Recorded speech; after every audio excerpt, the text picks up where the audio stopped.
Robert Downey Jr. has an unlikely story, almost unbelievable. Any other individual with Downey's insane track record would easily have fallen victim to the system and died. But not him.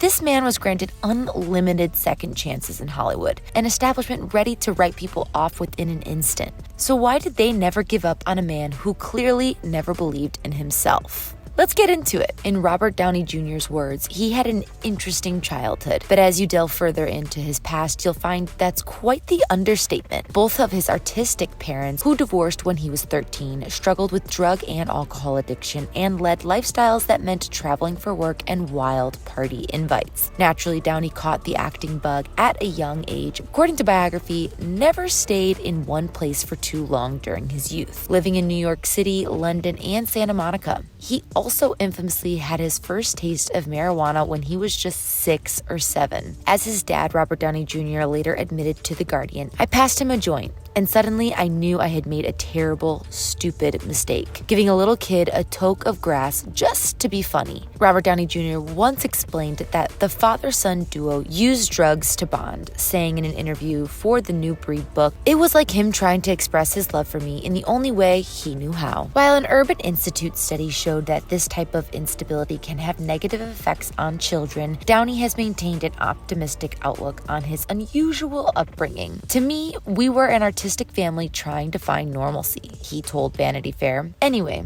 1987 was an exciting year for Robert Downey Jr., who nabbed his breakout role in the movie Less Than Zero. The young actor's vulnerable portrayal of drug addict Julian Wells, whose addiction spirals amid an attempt to get sober, captivated audiences. The New York Times referred to his performance as desperately moving. Unfortunately, the role proved to be too much to handle, and Downey's life began to imitate his art. By the time the drama was released, Downey was 22 and his lifelong battle with addiction began to get worse. "Until that movie, I took my drugs after work and on the weekends," he later explained to The Guardian. "Maybe I'd turn up hungover on set, but no more than the stuntman." However, Downey went on to say that this changed while filming Less Than Zero. "For me, the role was like the ghost of Christmas Future," he noted. "The character was an exaggeration of myself. Then things changed, and in some ways, I became an exaggeration of the character. That lasted for longer than it needed to last." Downey's downward spiral into addiction would unfortunately become infamous over the next 15 years, landing him not only in rehab, but also behind bars, until finally kicking the habit for good in the summer of 2003. Robert Downey Jr.'s addiction led to his breakup with Sarah Jessica Parker. For context, before Robert Downey Jr. attained the glitz and glam of A-list status, he and Sarah Jessica Parker met on the set of the movie Firstborn in 1984. At the time, the two 19-year-olds were on their way to becoming household names, and things got serious fast. 2 months after their first date, they moved in together. When speaking about this time with Parker, Downey admitted to being far from mature, telling Parade in 2008, "I liked to drink, and I had a drug problem, and that didn't vibe Sarah Jessica because it is the furthest thing from what she is." He went on to say that Parker did her best to cope with his lifestyle. "She provided me with a home and understanding. She tried to help me. She was so miffed when I didn't get my act together." The duo broke up after 7 years together, and Parker shed some light on the split in 2018. "There was a huge amount of time spent making sure he was okay," she told People. "At a certain point, I had the courage to say, I'm going to walk away and I'm just going to pray that you don't die." Meanwhile, Downey previously explained to Howard Stern, "We were at a very conservative relationship concerning the fact that she was normal and I was out of my mind. I did the best I could." By his early 30s, Robert Downey Jr.'s drug addiction had led him down a dangerous path, resulting in his June 1996 arrest. The actor was pulled over for speeding in Malibu, with authorities claiming he'd been driving erratically and appeared to be under the influence of alcohol, before finding black tar heroin, crack and powdered cocaine, and an unloaded .357 Magnum handgun in his pickup truck. Downey later posted bail, but was charged with felony counts of drug possession along with misdemeanor charges for DUI and possession of a concealed weapon. The following month, Downey was infamously found asleep amid a drugged stupor, clad in just his underpants with his clothes folded nearby, in his neighbor's child's empty bed, in what became known as the Goldilocks incident. Luckily, his neighbors decided not to press trespassing charges, but he was court-ordered to attend rehab. He escaped after 2 days, hitchhiked to his friend's house, and was taken to jail for violating the orders hours later, before finding himself sent off to another rehab center. Downey was an Oscar-nominated actor for Chaplin by this time in his career, but that didn't mean Judge Lawrence Mira let him off the hook when he pleaded no contest to his initial charges. That November, Downey was sentenced to additional 6 months of live-in rehabilitation with periodic drug tests and 3 years of probation.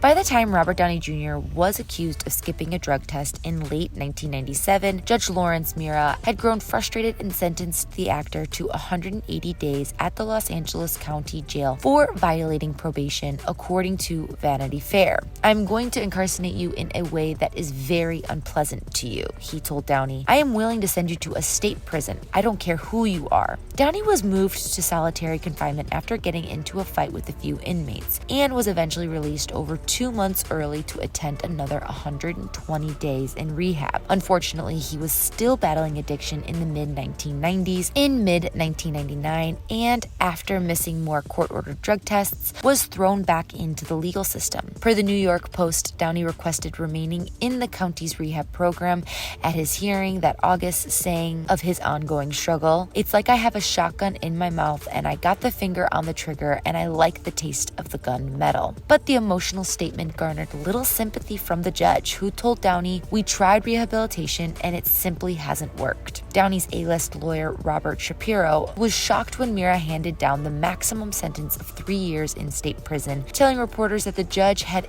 interrupted the actor's progress in his journey towards sobriety. While locked up at the California Substance Abuse Treatment Facility and State Prison in 2000, Robert Downey Jr. gave an exclusive interview to Vanity Fair's Stephen Garbarino, in which he revealed that his time on the inside gave him a lot of time to think. "It is my newfound experience that in order to get things done, I must be still," Downey wrote in a letter. "When that is afforded by an imposed restriction, illness, weather, incarceration, generally being grounded, I now believe it is God's way of giving us some true freedom to catch up on what you need to accomplish inwardly." Despite his optimistic outlook, the actor decidedly did not get the A-list treatment during his stay. Instead, he worked in the kitchen where he made just 8 cents per hour, was forced to ward off threats of violence, lived in a group cell, and attend classes or drug treatment sessions almost every day. Unfortunately, Downey's new routine eventually impacted his mental health, as he later said during one of Garbarino's visits. "I'm just sinking deeper into my depression sessions.